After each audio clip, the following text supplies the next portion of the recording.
Why do generally people judge a lot of managers when they know that the manager is sitting on top of them?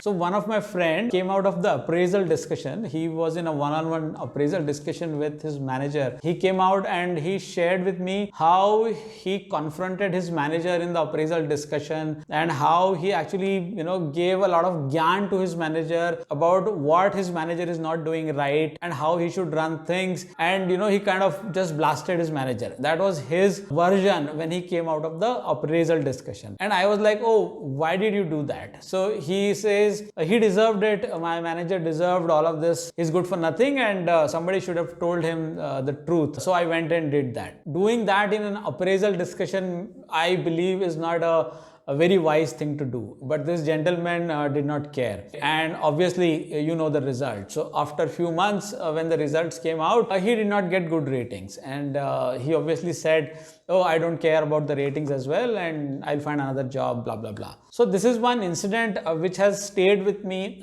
for a while now. The reason being, I meet a lot of people out there who actually do not get along with their managers, okay? And there can be several reasons. You can judge your managers may not be really good. Your managers may be doing favoritism, so they may be supporting somebody else versus you.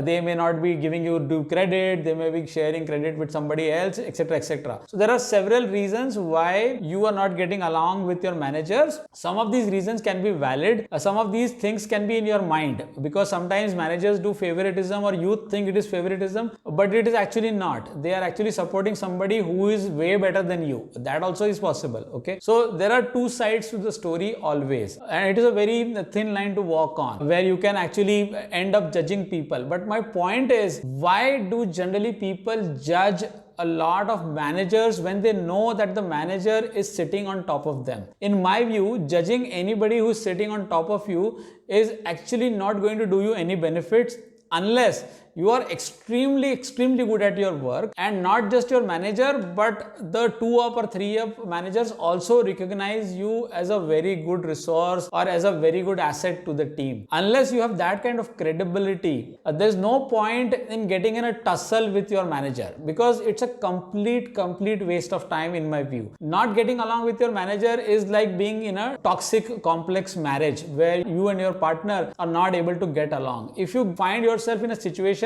I think what you need to do is you need to figure out what is not working. Is it really the issue at my end? Is it the issue at his end? Can we both fix certain things in an informal way? Is that possible? That is what I think you can look out for. You may share feedback formally, informally through various channels and see if things can work out. But beyond a point, if things are not working, there is no point in getting into a fight with somebody who's already senior to you, because he has got there because his seniors trusted him and pulled him over there. So he has not just become a manager without any support from his top management or from HR or from other departments, right? So if you end up in a fight, you will lose a lot of time, energy, efforts into a battle which will not result into anything. So if you think you are really good, if you think your manager is really bad and things are not working out, so rather than ranting over it or cribbing over it for a very long time, I think you should find a way out. Either in some other department, some other project, some other group, or out of the company if need be. Because there is no point in staying in a toxic relationship over a period of time. Those are my thoughts, and these are like pretty sensitive issues, but was on top of my mind for many days. So I thought I'll share it with you guys. Let me know in comments, what do you think about it? Have you got into such a situation? If it was office politics and something, we can discuss about it in one of my sessions as well. Okay, do let me know. I'll look forward to your comments. I hope this made sense to you, and let me catch up with you tomorrow with another video. Till then, take care. Bye.